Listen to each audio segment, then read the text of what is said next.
amma mu sani wannan abun idan muna so mu ɗauka to sai mun yi amfani da makaman da Allah ya bamu na yaƙi da iblis. domin iblis tun daga ran da Allah ya kore shi daga rahama ya roƙi Allah ya kyale shi kar ya mutu ila yawmul qiyamati, Allah ya kyale shi ila yawmul qiyamati, so ya rantse wa Allah to da ƴaƴan Adamu sai ya halaka su, sai ila ibadaka minhumul mukhlasin. to tun da aka shiga yakin da iblis, Allah bai bar mu haka ba, sai ba mu makaman da za mu iya yin yakin. Makami guda uku ne. Ɗaya shine hankali.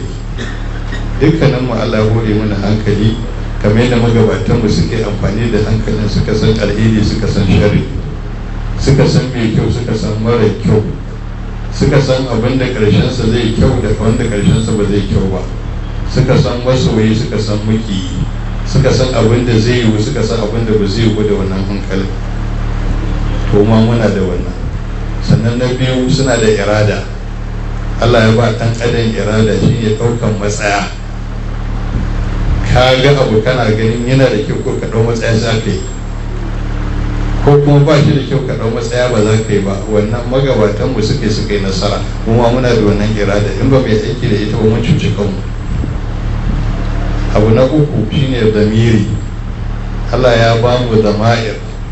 Shi damiri shine wani sinadari wanda Allah ya ba dan adam, wanda yake gane cewa na kyauta ko ban kyauta ba. To da abin da muka yi ba mu kyauta ba mun sani, to sai mu ɗau matsaya ko mu gyara. Yanzu da abubuwan da muke yi yanzu in ka tattara mu kam da talakawan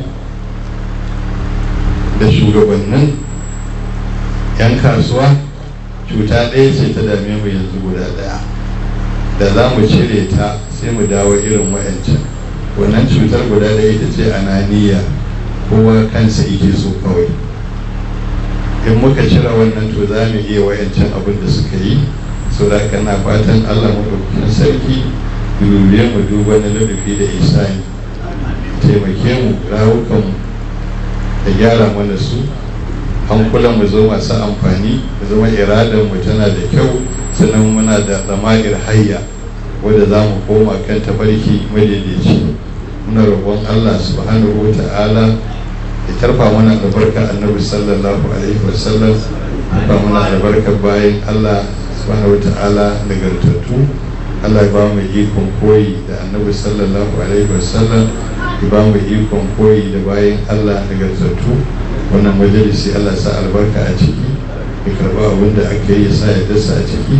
Wanda ya toko wata kalma ko ya zo wurin ko bai samu damar zuwa ba, yi farin ciki. Muna roƙon Allah subhanahu ta'ala ya alfahari da mu a gurin almalawul ala, kuma Allah ya sa wannan gurin Allah zai haɗa mu gaban annabi alaihi salatu wassalam, ana wanda akwai yardar Allah a ciki. أقول قولي هذا وأستغفر الله لي ولكم ولجميع المسلمين. السلام عليكم ورحمة الله وبركاته.